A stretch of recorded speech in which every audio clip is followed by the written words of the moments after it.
life used to be simple.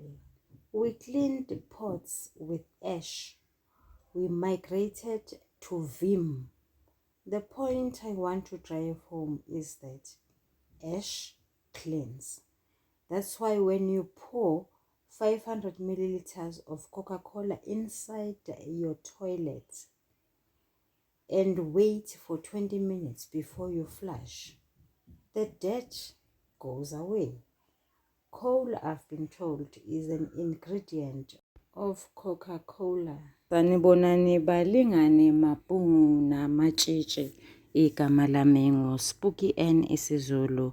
Namhlanje senza umbhalo obuciko obizwa ngokuthiwa untombazi obhalwe ngu-A.H. Dladla. Sizokwenza inkomba, umbuzo omude, uphawu lokuhlaziya olubizwa ngokuthiwa umsebenzi womlandi. Iphepha lesibili leli. Ngakho-ke sizolibhala igama ngosonhlamvukazi elithi isingeniso. Lesi isingeniso se-essay. Umlandi umbhali wombhalo wobuciko obizwa ngokuthiwa untombazi. Lona ngumlandi wesibili. Kwazise uxoxa indaba ngenkulumo mpendulwano phakathi kwabadlali. Enkulumo kayedwana kumdlali eyedwa. Umlandi ngu-A.H. Dladla wasebenzisa abadlali ukusixoxela indaba yakhe ethi untombazi. Umlandi unemisebenzi emihlanu. Owokuqala ukulandisa. Owesibili ukusixhumanisa nabadlali kumbe abalingiswa. Owesithathu ukungenelela. Owesine uyayiqondisa indaba yakhe noma ukuyiqondisa. Owesihlanu kwenza indaba yakhe ukuba ikholeke. Siyayikholwa le ndaba ngoba ixoxwa nguye u-A.H. Dladla. Alingani bamnani bafundi, asibekise. Sengiqedile ukubhala ukungenisa. Sengizokweqa-ke umugqa ngibhale ngosonhlamvukazi igama elithi umzimba. Lona umzimba we-essay. Ngizobeka ngalolu hlobo. Umlandi uyalandisa. Ukulandisa ukuxoxa indaba kusukela ekuqaleni uye phakathi nendawo nayo uze uyofika ekupheleni kwayo emaphethelweni. Umlandi usethulela umlingiswa omkhulu ongummeleli, untombazi, ebhekene nenkinga yokukhonondelwa zivunguvungu. Kungekhona lokho kodwa, nezilwane zakhe ziyaxewula nje, kwazise zifuna igazi lomuntu. Ndlovukazi untombazi isibona ukuthi kungcono kuphiselwe kuhlaselwe inkosi uMatiwane ukuze kuthathwe igazi layo lidliwe zilwane zakhe phela lezo mpisi zakhe, bese kuthi ugebhezi luqeliswe elawini lendlovukazi ethakathayo untombazi. Yenze njalo nje le ndlovukazi ngoba icuphe uchuku, ichukuluza inkosi enkulu yendawo okuyinkosi yakwaMthethwa uDingiswayo. Iphinde futhi indlovukazi ifune ukuchukuluza iwundlu lenkosi uDingiswayo okuyinkosi uShaka. Injongo yendlovukazi untombazi ukuthi indodana yakhe okuyinkosi uZwide iqhwakele le esicongweni kube yiyona inkosi enkulu, okuchaza ukuthi untombazi ubezimisele ukuthi alwe nenkosi uDingiswayo, alwe nenkosi uShaka, mhlawumbe abehlule ukuze izintambo zithathwe yinkosi uZwide. Izwe liyadunguzela.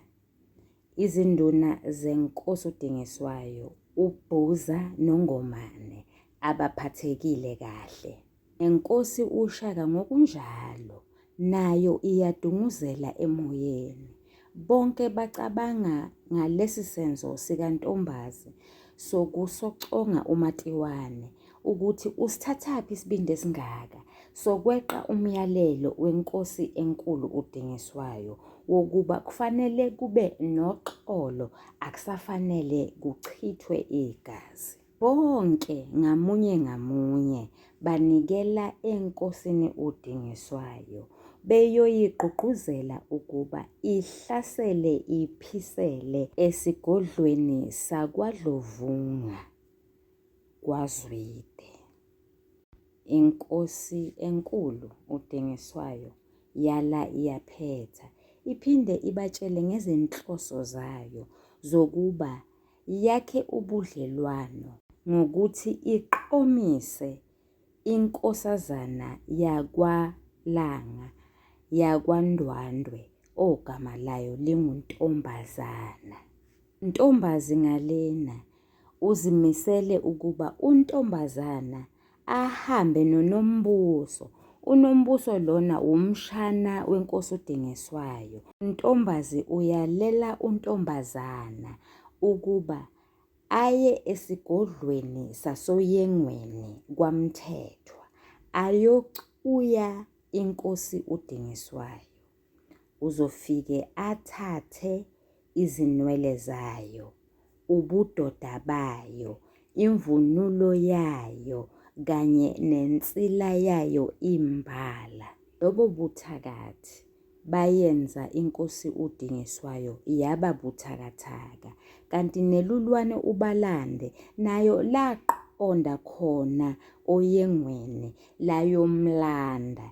Yingakho nje bakwazi ukumthumba ngenkathi yena ethi uyobahlasela ngemuva kokuba sekubulawe uMalusi. uMalusi lona ungumyeni kadadewabo wenkosi uDingiswayo, ungumyeni kaNomantuli. Wabulawa ngesihluku esikhulu kakhulu, wakhishwa inhliziyo ezwa, wakhishwa ulimi ezwa, ebulawa uNtombazi nendodana yakhe uZwide.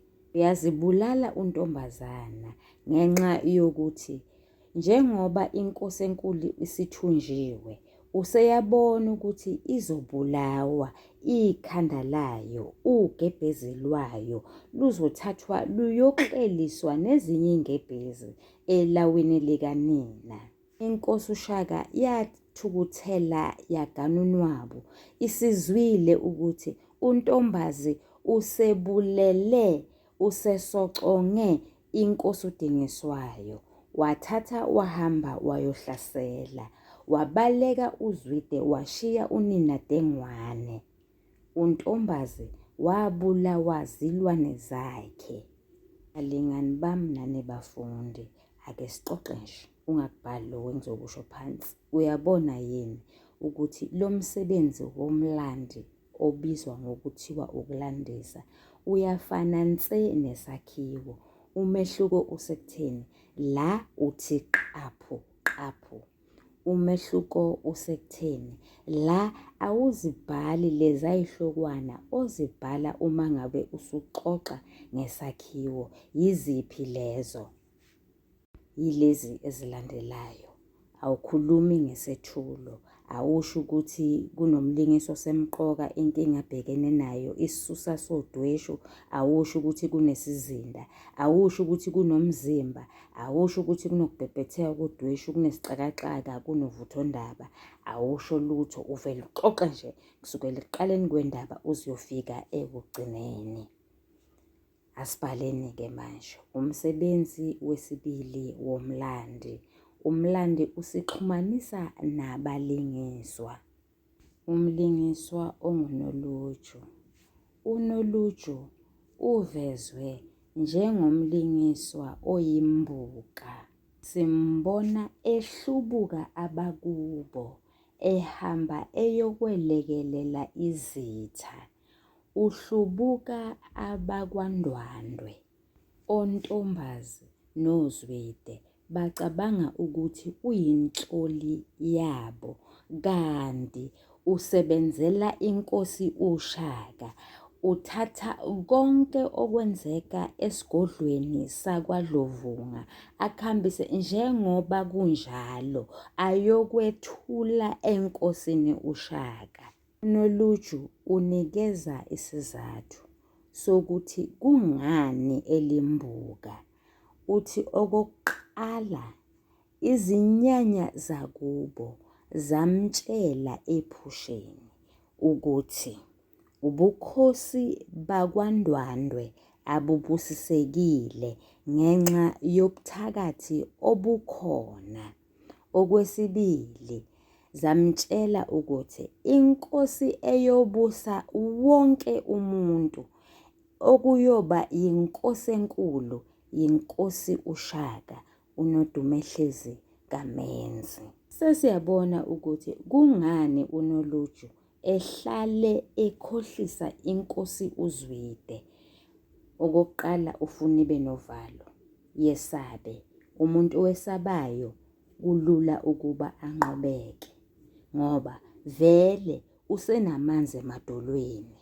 Uqhakambisa ubukhulu benkosi uShaka bese emyenga ngokuthi inkosi uShaka ingahlulwa kanjani, kanti lokho amtshela kona akulona iqiniso. Kuzoyedusa inkosi uZwide, kuyiholele ophathe. Konke okwakuhlelwe uNtombazi nendodana yakhe uZwide, inkosi uShaka iyakwazi. Iyazi ukuthi kuzohlaselwa inkosi uDingiswayo kuqala, ibulawe, izochuywa, itheneke amandla, idungeke nekhanda. Yayitshela inkosi uShaka ukuthi ngemuva kokuba inkosi uDingiswayo isisocongiwe, inkosi uShaka iyocatshangelwa isu lokuthi ingaguqiswa kanjani. Yena ubethunywe ukuba azoyikhohlisa inkosi uShaka, ayitshele ukuthi akukho lutho olubi, untombazana lo uhambele kwamthetho ukuze kwakhiwe ubuhlobo obuhle. Uma enze njalo, inkosi uShaka ayizukukweqwaya lutho esenzweni sokuba untombazana aye kwamthetho. UNoluju uvezwe njengomlingiswa oliqhawe ongesabi. Phela umuntu oye aqamba amanga uye esabe ukuthi angahle abanjwe ukuthi ubeqamba amanga. Nangu uNoluju uqamba amanga enkosini uZwide athi inkosi uShaka yinkosi enkulu, yinkosi enamandla. Jikithi yena uNoluju ngomlomo wakhe futhi useyaziphikisa, usethi inkosi uShaka ilivukana, ingebhekane nenkosi uZwide. Isenzo sikaNoluju sokukhohlisa inkosi uZwide saba nomthelela omubi kwaNdwandwe. uNoluju wenza ukuba isizwe sakwaNdwandwe sifune usizwana nje oluncane kulabo ababekade bengasecaleni labo ozwa ngendaba noNxaba, kanti ukuba babazi ukuthi inkosi uShaka okwangempela inkulu kangakanani, ngiyakutshela bebeyolanda namaswazi ngale ngoba bebekwazile ukwakha ubudlelwano obuhle nawo. uNoluju wenza inkosi uZwide ukuba impumputheke. Akagcinanga lapho, watshela inkosi uShaka ukuthi impi yakwaNdwandwe iphakwe kanjani. Wayitshela ukuba umuntu oyobe eyiphethe yinkosana uNomhlanjana. Lokho kwenza inkosi uShaka ukuba ibuqonde, ibubone, iphinde ibazi ubuthakathaka bempi yakwaNdwandwe. Balingani bami nani bafundi, ake ngigange nje ngibeke ngesiNgisi ngithi Noluju's deception rendered King Zwide blind powerless and to a certain extent defenseless. Hence, he underestimated how powerful King Shaka was. On top of that, King Shaka was able to plan ahead and be strategic because he knew the nitty-gritties of whatever pertained to the KwaDlovunga clan. Asisiyeke isingisa kusona sethu.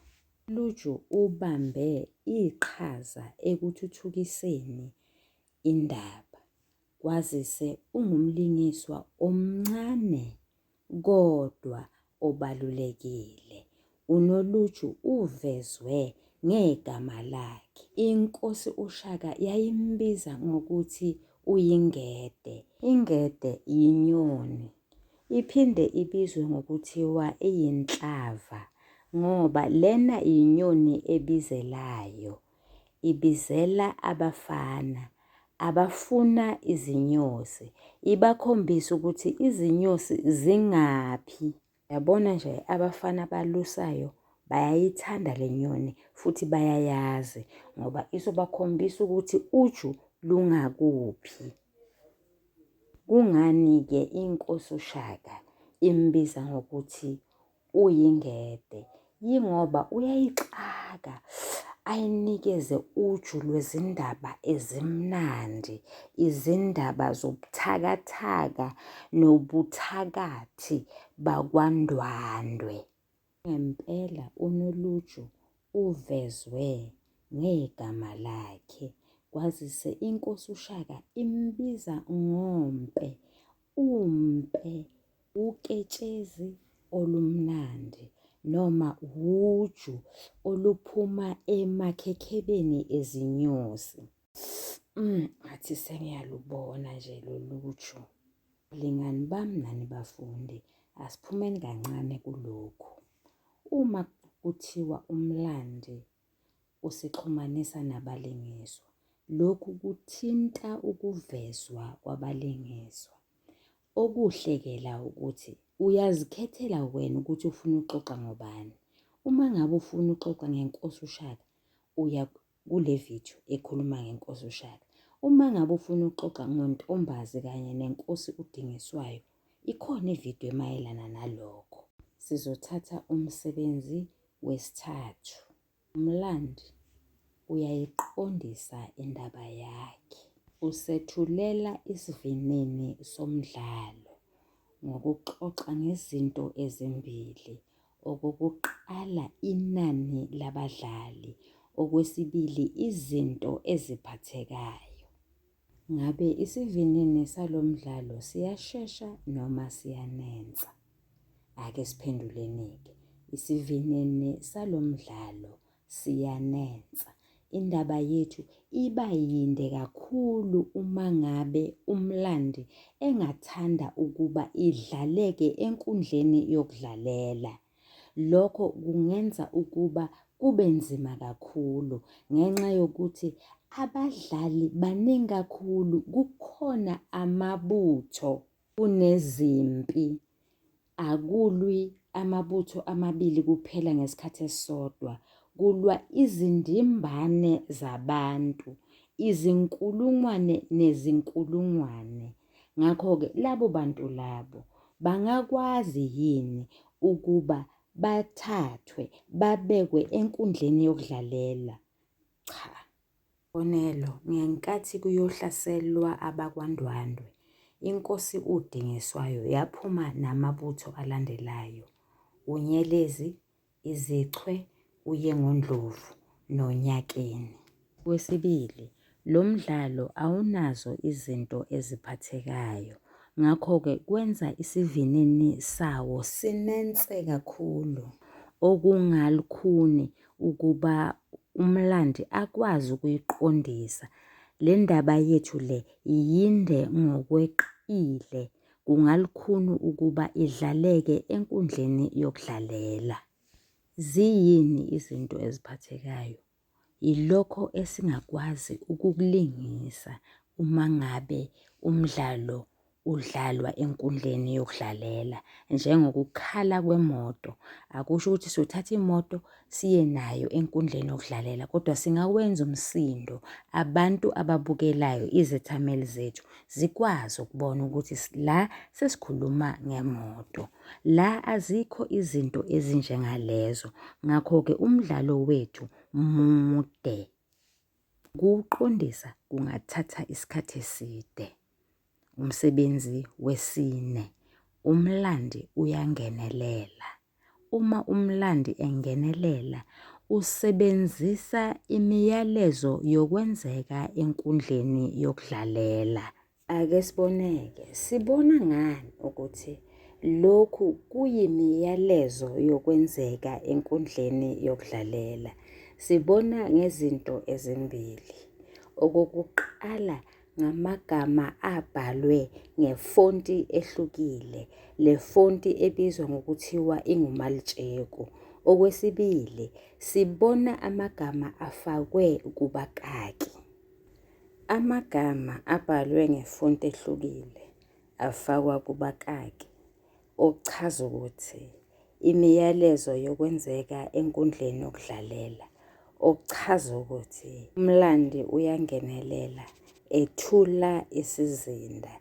Isizinda sethula okuthathu, sethula indawo, isimo senhlalo kanye nesikhathi. Uma sikhuluma ngendawo kulo mbhalo wobuciko, sikhuluma ngendawo yasemakhaya, sikhuluma ngezindawo ezine, sikhuluma ngesigodlo sasoyengweni lapho kuhlala khona inkosi enkulu uDingiswayo, sikhuluma ngesigodlo sakwaBulawayo lapho kuhlala khona inkosi uShaka, sikhuluma ngesigodlo sakwaDlovunga lapho kuhlala khona inkosi uZwide. Indawo yokugcina yinkundla yempi eQoqi. Uma sikhuluma ngesikhathi, sikhuluma ngesikhathi sasemandulo lapho kwakuphila khona amakhosi anjengenkosi uDingiswayo nenkosi uShaka. Kwazise indaba yethu ingumlando. Uma sikhuluma ngesimo senhlalo, sikhuluma ngokuthi abadlali banobudlelwano obunjani. Isimo siqalisa vele singabi sihle ngoba untombazi engaphathekile kahle ngenxa yokuthi izivunguvungu ziyakhononda nezilwane zakhe ziyaklewula. Ngakho-ke akumphathi kahle lokho ngoba kumbonisa ukuthi kusho ukuthi kudala agcina ukuthakatha. Emasihle inkosi uShaka ifuna uZwide abhujiswe ngokuthi abulale uMatiwane. Isimo asihle, untombazana akathandisisi ukuba le nkosi ayithanda kangaka iphathwe kabi. Yingakho nje egcine sezibulala. Isimo asihle kwantombazi lowo ugcina ngokuthi agoduswe aye kwagoqanyawo. Mlingani wami nawe mfundi, uyabona yini ukuthi lo msebenzi wokungenelela uthinta izinto ezimbili? Uthinta uphawu lokuhlaziya, inkomba, umbuzo omude obizwa ngokuthiwa imiyalezo yokwenzeka enkundleni yokudlalela. Uphinde futhi uthinte isizinda. Ake sithathe umsebenzi wesihlanu okuwumsebenzi wokugcina. Le ndaba siyayikholwa ngoba ixoxwa nguye. Umlandi uma exoxa, usixoxela ngokubalulekile, kusemqoka, ngomsuka wento ethile. Usethulela amaqiniso. Umlandi usethulela iqiniso elithi untombazi utonda esithebeni njengengonyama. Ugabisa ngamandla akhe. Ucabanga ukuthi makasebenzisa amandla akhe obuthakathi nakanjani uZwide uyogcine eqhwakele esicongweni. Untombazi utonda esithebeni njengengonyama, akesabi. Uyahamba athumele indodakazi yakhe ukuba iyongena esigodlweni senkosi enkulu ifike igile imikhuba. Aqhubeke untombazi nokwenza izinto ezingalunganga. Azi kahle ukuthi ungaphansi kwenkosi enkulu. Abe nesibindi sokwenzakalisa umalusi oyisihlobo senkosi uDingiswayo. Ngesenzo sikaNtombazi sokuba liqhalaqhala nokuqhakambisa ubuthakathi bakhe, uMlandi usivezela amaqiniso athi inhlambi yamanzi imuka namanzi. Okuchaza ukuthi umuntu ulinyazwa yinto ayicabanga ukuthi uyingcweti kuyo, ufela emisebenzini yakhe. NoNtombazi kwabanjalo. Lezi mpisi abekade ezinika ukudla ngokuthi abulale abantu, zona zibe yinyama. Ubecabanga ukuthi kophelela lapho, kanti naye wogcina ewukudla kwezempisi zakhe. Yizo leziyana zimnqamula izinyawo zombili. UMlandi wethula iqiniso elithi unya lwabasha luyaphindana, olwezalukwazi luphindana ngogwayi noma ngomlilo. Okuchaza ukuthi ophethe kabi omunye umuntu kufanele alindele ukuthi lowo muntu ophatheke kabi hleze afuna ukuziphindisela. Sibona inkosi uShaka iziphindisela kubaba wayo omncane uMudli. Kwazise uMudli wayengamnambithisisi kahle unina uNandi ngoba wakhulelwa ngaphambi kokuthi ashade noma agcagcele kwaZulu, into eyayingaziwa. Yingakho nje wathi ngenkathi ekhulelwe kwathiwa uguliswa isifo sokuvuvukala kwesisu esibizwa ngokuthiwa ishaka. Inkosi uShaka yafuna ngenhliziyo yayo yonke ukuba iziphindisele. Kwazise uMudli ubazi kahle ukuthi inkosi uShaka iyinkosana, iyindlalifa, yiyona ngane yokuqala ngqa kaSenzangakhona. Yebo, uNandi wakhulelwa ngaphambi kokuba kushadwe, kodwa-ke manje uSenzangakhona wazenza zonke izimfanelo mayelana noNandi. Walotsholwa, weza kwaZulu, wazoba indlovukazi, wahlala namanye amakhosikazi kaSenzangakhona, oMpikazi, oBhibhi, oMfudukazi. Lingani bami nani bafundi, niyabona yini ukuthi lo msebenzi woMlandi uhambisana nendikimba yalo mbhalo wobuciko? Ngicabanga ukuthi lokho esesikwenzile namhlanje kwanele, kodwa-ke ungakhohlwa asiyiphethile le essay. Umfundi usezobhala isiphetho sale essay ethinta umsebenzi woMlandi. Khumbula, isiphetho uvo lomfundi. Nisale kahle, niyathandwa.